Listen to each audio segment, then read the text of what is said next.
তরুণ দলের ৩০তম প্রতিষ্ঠা বার্ষিকী পালনের লক্ষ্যে চট্টগ্রামে প্রস্তুতি সভা।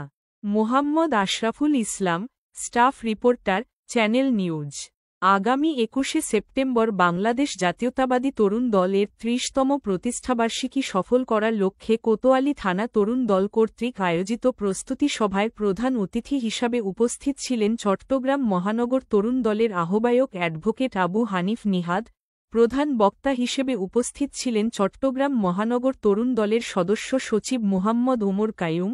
বিশেষ অতিথি হিসাবে উপস্থিত ছিলেন চট্টগ্রাম মহানগর বিএনপির সাবেক হকার্স বিষয়ক সম্পাদক আব্দুল বাতেন। বিশেষ অতিথি হিসাবে উপস্থিত ছিলেন চট্টগ্রাম মহানগর কোতোয়ালী থানা বিএনপির সাবেক সিনিয়র যুগ্ম সম্পাদক মোহাম্মদ আনোয়ার হোসেন।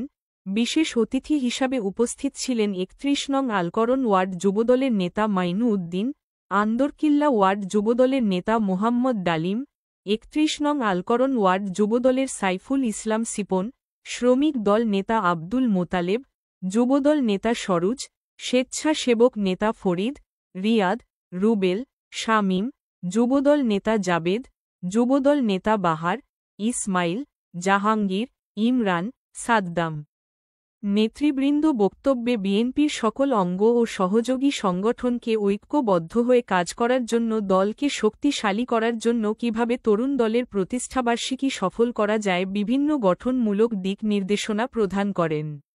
সঞ্চালনায় করেন আশরাফুল ইসলাম, চট্টগ্রাম মহানগর তরুণ দলের সদস্য, কোতোয়ালী থানা তরুণ দলের অন্যতম সমন্বয়ক। সহযোগী ছিলেন কোতোয়ালী থানা সাবেক তরুণ দলের সহ সভাপতি মুহাম্মদ ইসরাফিল।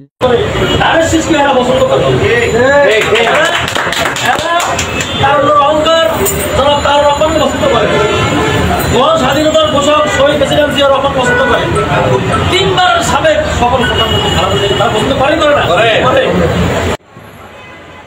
আমাদের নেতা দেশ নায়ক জনাব তারেক রহমান ৫ আগস্টের পরে বলেছেন আমাদেরকে জনগণের ম্যান্ডেট নিয়ে কাজ করতে হবে।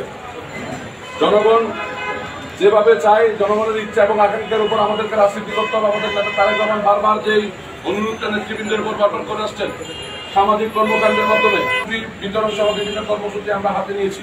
আমরা আশা করব কোতোয়ালী জেলার নেতৃত্বে আমাদের এখানে সন্ধ্যের নেতারা আছেন, ভাইয়েরা আছেন, আপনারা সবাই সম্মিলিতভাবে আমাদের যারা তরুণ দলকে যারা লিড করছেন কোতোয়ালী জেলা থেকে আপনারা সবাই ওনাদেরকে সহযোগিতা করবেন, যাতে করে সামাজিক কাজগুলোর মাধ্যমে জনগণের দ্বারা যেন আমরা পৌঁছে যেতে পারি। এখানে সন্ত্রাসী করে ছাদাবাজি করে একটা ক্যাম্পেইন করবো। যে অনুরোধ জানিয়েছেন আপনারা দেখেছেন হাসিনা বিরোধী আন্দোলনে যখন আমাদের নেতা যখন নেতৃত্ব তরুণ দলকে কি তারেক রহমান বাসিন হিসেবে কেন জানেন? তরুণ দলের জনসভা করছিল সারা বাংলাদেশ থেকে, চট্টগ্রামের থেকে শুরু হয়েছিল তরুণ দলের জনসভা, ঠিক আছে? ওইটা কিন্তু মাথা রাখতে হবে। কেউ যদি বলেন এটা কোনো হুটিস নাই, কোনো কেন্দ্রীয়ভাবে দুই সেক্টর বাদে সবটা দেওয়ার কাছে তাদের ব্যবসা বাণিজ্য করতে হয়েছে। আপনারা ওই মূলে অন্তত কোতোয়ালী থানা তরুণ দলকে এভাবে নিবেন যে কোন জায়গায় রাজনীতি করতেছে অল সাইড ফলো করেন। এখানে আওয়ামী লীগের অফিস, সিটি কলেজ, ইসলামী কলেজ, মোটামুটি এলাকাটা আওয়ামী লীগের সভাপতি এলাকার ভিতরে তারা রাজনীতি করছে। এদেরকে আপনারা অন্য চোখে দেখতে হবে, কারণ এখান থেকে বিজয়ের মিছিল এখান থেকে হয়েছিল ৫ তারিখ। মাথা রাখতে হবে। আমি আসলে আপনাদেরকে বলতে চাই, এই আশরাফুল, আমি একজন নাম আপনারা কেউ হচ্ছে মনে করিয়েন না, আশরাফুল এই দলের জন্য আমি ভাষাগুলো রাখি না, কারণ দলের জন্য আশরাফুল বলতে ব্যবসা বাণিজ্য কত কিছু ওনাকে একজনের টাকা পাইতে হবে, একজনের টাকা পাইতে ৫ লাখ টাকা ওরা কোনো বিধান পটিয়ে দিতেন না। ব্যবসায়িক ক্ষতি, শারীরিক ক্ষতি, অর্থনৈতিক ক্ষতি, চারিদিকে ক্ষতিগ্রস্ত। আশরাফুল